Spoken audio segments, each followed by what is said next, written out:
Control your mouth. A Stoic story about the power of silence, self-control, and wise speech. Introduction. A single word can build a friendship. A single word can destroy one. A single sentence can inspire someone for years. A single sentence can create regret that lasts a lifetime. That is the power of the mouth. Most people spend years learning how to speak. Few spend a single day learning when not to. The Stoics understood something most of us never do. Not every thought deserves a voice. Not every insult deserves a response. Not every argument deserves your attention.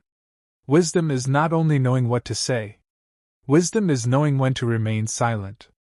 Today's story is about a young man named Adrian. Talented. Sharp. Respected. But his greatest enemy was not a rival, or a competitor, or an enemy at all. His greatest enemy was his own tongue.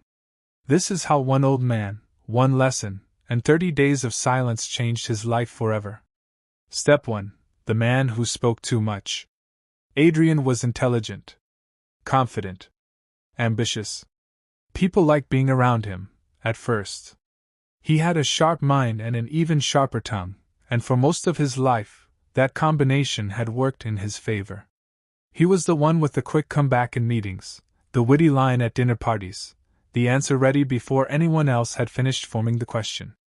But he had a problem most people only notice in hindsight, usually their own. He spoke without thinking. Whenever he felt angry, he spoke. Whenever he felt offended, even slightly, he spoke.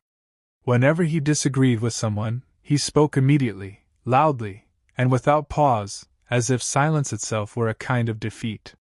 His words moved faster than his wisdom ever could. And because of that, he left a trail behind him without ever noticing it was there. Arguments he didn't need to have, over things that wouldn't have mattered in a week. Misunderstandings that were never really about the subject at hand, but about who got to have the last word. Friendships that quietly faded, not in one dramatic explosion, but in a slow accumulation of small cuts that never had the chance to heal. But Adrian never blamed himself. He blamed the people who couldn't take a joke. He blamed the people who were too sensitive, or too emotional, or simply didn't get it. He blamed everyone except the one person actually responsible, because that would have meant admitting his greatest strength was also, quietly, his greatest weakness. Step 2. The argument. One afternoon, Adrian sat in a meeting that would change everything. A colleague, calmly, almost gently, questioned one of his ideas. "I think there might be a gap in the budget assumptions here." That was all it took. Adrian didn't hear feedback. He heard an attack. "Maybe if you understood the project, you'd see why that gap doesn't matter." The room went quiet in that specific way rooms go quiet when something has gone wrong that can't be undone with an apology in the next 5 minutes. His colleague's face went red. The meeting limped to a close. That evening, Adrian got the email he'd been expecting for months, except it wasn't the one he wanted. The promotion he'd been told was, basically his, had gone to someone else. No one mentioned the meeting directly. They didn't have to. For the first time in his life, Adrian asked himself a question he'd never taken seriously before. Could my mouth be the one creating all of my problems? Step 3. The old man under the oak tree. A few days later, restless and unable to shake the question, Adrian walked to a quiet park near his apartment. Beneath a wide, old oak tree sat an elderly man, calm, still, completely unbothered by the noise of the city around him. His name, Adrian would later learn, was Tyro. Adrian sat nearby, not intending to speak to anyone. But something about the old man's stillness pulled the words out of him anyway. He explained the meeting. The promotion. The pattern he was only now starting to see. Tyro listened without interrupting, which Adrian found strange, almost unsettling, like watching someone do something he didn't know was possible. When Adrian finished, Tyro asked one question. "How many of your problems were created by words you didn't need to say?" Adrian opened his mouth to argue. Then stopped. He actually thought about it. The answer surprised him. Almost all of them. Step 4. The lesson of the arrow. The next time Adrian visited, Tyro was holding an old wooden bow. Without a word, he knocked an arrow, aimed at a distant fence post, and released it. The arrow vanished into the post with a sharp crack. "Bring it back," Tyro said. Adrian laughed. "I can't. It's already gone." "Exactly." Tyro lowered the bow. "Words are the same. Once they leave you, they cannot be recalled. You can apologize. You can explain yourself for hours. But the arrow has already struck." Adrian thought of the meeting, of his colleague's face, of the promotion he could no longer talk his way back into. He said nothing. For once, the silence felt right. Step 5: The Three Gates. On his third visit, Tyro gave Adrian something more practical than a metaphor, a rule he could actually use. "Before you speak," Tyro said, "pass the words through 3 gates. Gate 1, is it true? Gate 2, is it necessary? Gate 3, is it kind? If your words can't pass through all 3, leave them where they are." Adrian almost laughed at how simple it sounded. It was simple. It was also one of the hardest things he would ever try to do. Step 6: The First Test. He didn't have to wait long to try it. The very next day, a coworker made a snide comment about him in front of others, the kind of comment built specifically to provoke a reaction. Old Adrian would have fired back instantly, and probably made it worse. Instead, he ran it through the gates. True? Maybe. Necessary to respond? No. Kind? Definitely not, on either side. He said nothing. He simply nodded and kept working. The comment hung in the air for a second, found nothing to attach to, and died. No argument. No audience. No regret waiting for him that night. For the first time, Adrian felt the strange, quiet power of not responding. Step 7: The Fire That Needed Feeding. Weeks later, Tyro invited Adrian to sit by a small fire he'd built at the edge of the park. He tossed in a few dry branches. The flames jumped higher, hungrier. "What happens when you feed a fire?" Tyro asked. "It grows. And if you stop, it dies out." Tyro nodded slowly. Arguments are no different. They survive only because people keep feeding them. One more comment, one more comeback, one more well, actually. Stop feeding it, and most conflicts burn out on their own. Adrian thought of every fight he'd ever escalated simply by refusing to let the other person have the last word. Step 8: 30 Days of Silence. Tyro issued a challenge. For 30 days, speak less. Listen more. Observe more. React less. Adrian agreed, mostly out of pride, not really believing it would change anything. 30 days seemed like nothing. He'd done harder things. He didn't expect it to feel like learning to walk again. The first week was miserable. He sat through meetings biting back comments that felt urgent at the time and, looking back days later, were almost always about nothing. He wanted to interrupt, to correct people who were wrong about small, unimportant things, to defend every opinion as if his identity depended on winning each tiny exchange. He caught himself mid-sentence more times than he could count, the old habit firing before the new rule had a chance to catch up. He resisted, badly at first. Some days he failed completely, and said exactly what he would have said before, then spent the evening annoyed with himself for breaking a rule he'd set for no one but himself. By the second week, it got easier, in the way that anything gets easier once the panic of doing it wrong wears off. By the third week, something had genuinely shifted, something he found almost embarrassing in how simple it was. Most conversations never needed his opinion in the first place. Most arguments solved themselves if he just let them run out of fuel. Most insults, when met with nothing at all, lost their power within seconds, like a question shouted into an empty room. By the time the 30 days ended, Adrian didn't go back to his old habits. He didn't see the point. He'd gotten a glimpse of a version of himself that caused far less damage, and he wasn't interested in giving that version up just because the challenge was technically over. Step 9: What listening taught him. As Adrian spoke less, something unexpected happened. He started actually listening, not the polite, half-distracted kind of listening where you're really just waiting for your turn to talk, but real listening, the kind where you forget for a moment that you have anything to add at all. And it changed how he saw almost everyone around him. He noticed his coworker's short temper wasn't really about him. It showed up every month around the same deadline, and had nothing to do with Adrian at all. He noticed his sister's constant questions were nagging.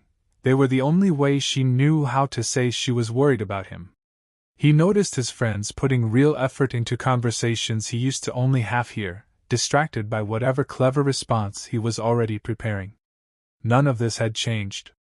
He had simply never been quiet enough to see it before. Trust crept back into relationships he hadn't even realized had grown thin. People started telling him things they hadn't told him in years, not because he'd asked more questions, but because he'd finally stopped filling every silence with his own voice. Tyro put it simply, the next time Adrian came to see him. The wise person learns by listening. The fool only learns by speaking, and usually learns nothing at all, because he's too busy talking to notice what's actually being said.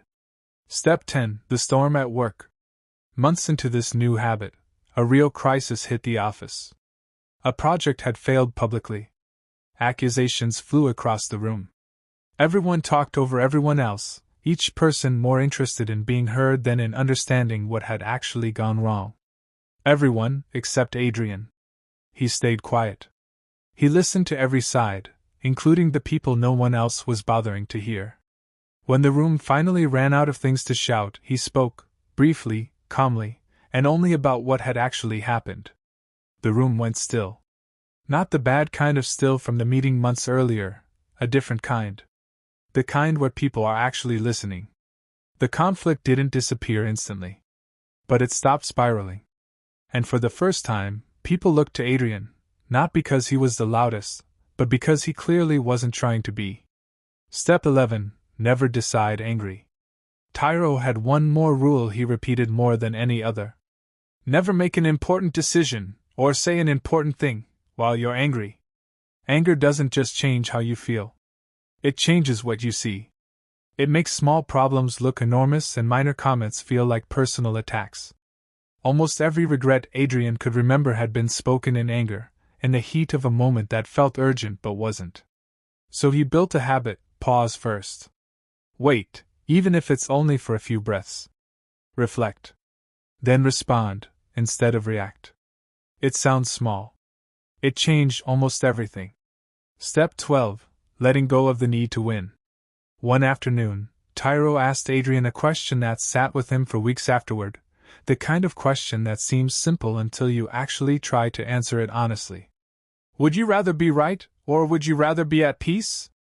Adrian wanted to say, both. Most people would. It felt like the question was tricking him into giving up something he shouldn't have to give up. But he knew, somewhere honest in himself, that for years he'd chosen right almost every single time it came up, in small disagreements about directions or restaurant choices that meant nothing, and in large ones about decisions that actually mattered, and he'd paid for that choice over and over, in friendships that grew distant, in opportunities that quietly closed. In people who simply stopped wanting to be around someone who needed to win even the conversations that weren't worth winning.